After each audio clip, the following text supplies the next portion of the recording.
Salut, Jean-Max, 33 ans, brigadier de l'amour.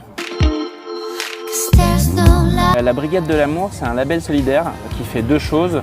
La première, c'est de créer et d'organiser des événements comme ce soir, qui s'appellent les apéros de l'amour. Et la deuxième, c'est des vêtements. Le but là, c'est pas d'être une marque de fringues parce qu'il y en a 400 et que moi, à la base, c'est pas mon but et je suis pas un modeux ou quoi, mais le but, c'est d'essayer de faire de l'amour un lifestyle, en gros, d'être fier de véhiculer ces valeurs-là.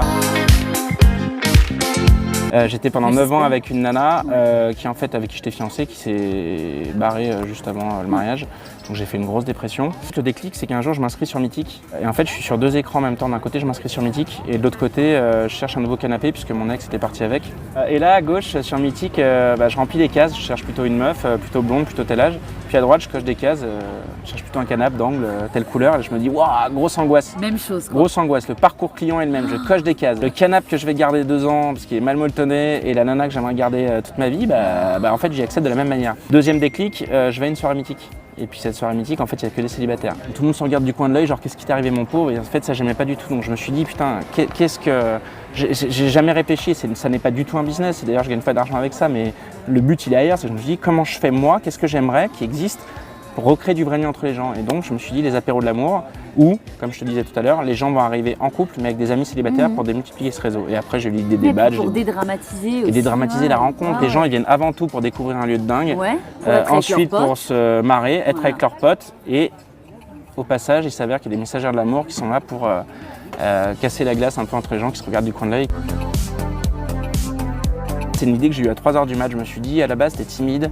S'il y a une nana qui te plaît, qui t'ose pas forcément aller l'aborder, ou t'es pas le lourdeau qui va dire je te paye un verre ou machin, comment est-ce que je pourrais faire? J'ai eu l'idée d'avoir ces ailes d'ange avec ces messagères qui font passer des messages entre les gens qui s'écrivent.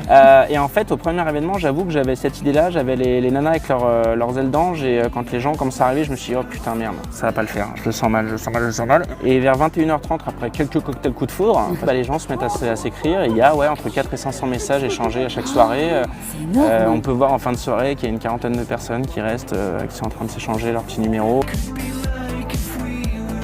Donc sur la partie, on a parlé des événements, sur la partie de tout ce qui est vêtements qui ont du sens, on va dire, j'ai commencé à lancer j'appellerais même pas ça une collection, mais des fringues avec plein d'idées que j'avais autour de l'amour. Et puis au bout d'un moment, ça a commencé à bien marcher, parce que j'étais dans pas mal de boutiques, Le Bon Marché et autres.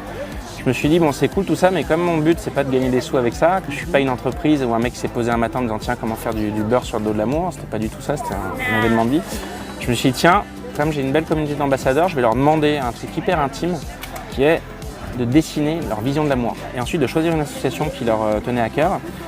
Et donc en leur disant que je reversais la plus grande partie possible des bénéfices au-delà des coûts de production. Sinon je vais en 11 direct, Banque de France, j'ai fait plusieurs fois.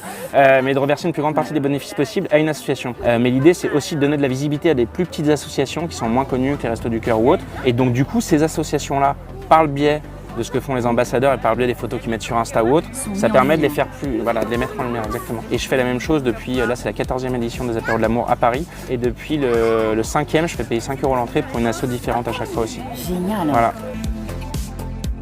Tout ce que je fais aujourd'hui, je le fais en le finançant avec mon vrai métier. Les suites me permettent de ne pas perdre trop d'argent, parce que même quand je fais des événements, quand il y a 1200 personnes, bon bref, je ne suis pas le meilleur businessman du monde, mais il s'avère que je perds des sous.